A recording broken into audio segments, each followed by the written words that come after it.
নন্দীগ্রামে জেইউপি প্রার্থী প্রচার মিছিল আটকালো পুলিশ।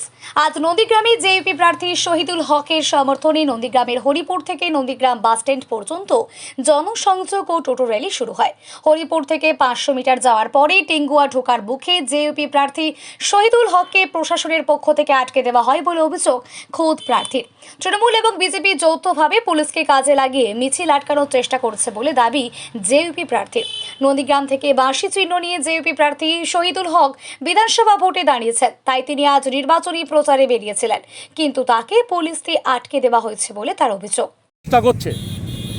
ভাবছে যে আম জনতা উন্নয়ন পার্টির মিছিল যদি আটকে দেওয়া যায় তাহলে নন্দীগ্রামের মানুষ মনে হয় আর আম জনতা পার্টিতে ভোট দেবে না। এটাই হচ্ছে তৃণমূল কংগ্রেসের চিন্তাভাবনা, যে কারণে শেষমেশ পুলিশকে এবং প্রশাসনকে কাজে লাগিয়ে আমাদের এই মিছিল আটকানোর চেষ্টা করছে। কারা করছে? তৃণমূল কংগ্রেস পুলিশকে দিয়ে করছে, কিন্তু এই মিছিল আটকে মানুষের ভোট দেওয়া থেকে বিরত রাখতে পারবে না। কারণ নন্দীগ্রামের মানুষ পরিবর্তন চাইছে, নন্দীগ্রামের মানুষ বাঁশি চিহ্নে ভোট দিয়ে পরিবর্তন আনবে।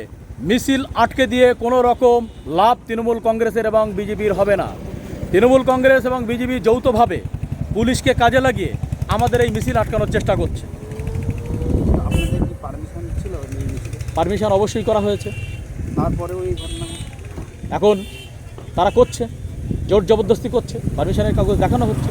কি বলা হচ্ছে প্রশাসনের তরফ থেকে?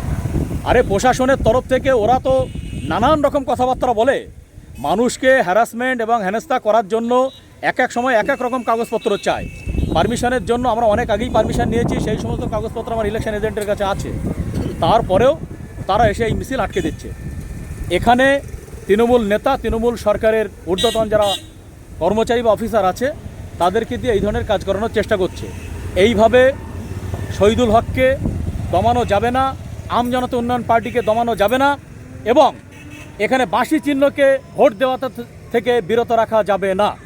এখন কি করবেন? দেখুন, আমরা আইনকে সম্মান দেই সব সময়, আইনকে সম্মান দেই, কারণ নন্দীগ্রামের মাটি হচ্ছে ইতিহাসের মাটি, ইতিহাস তৈরি করে। আমরা চাই না যে আমরা এখানে বিশৃঙ্খলা তৈরি করে নতুন করে ঝামেলা সৃষ্টি করতে, কারণ নন্দীগ্রামের মানুষ মনে প্রাণে ঠিক করে নিয়েছে তারা বাঁশি সিম্বলে ভোট দিয়ে পরিবর্তন আনবে। সুতরাং আমরা এখানে পুলিশের সঙ্গে ঝামেলা করে, ইলেকশন কমিশনের অফিসারদের সাথে ঝামেলা করে আমরা নতুন করে ক্যাচাল তৈরি করতে চাই না।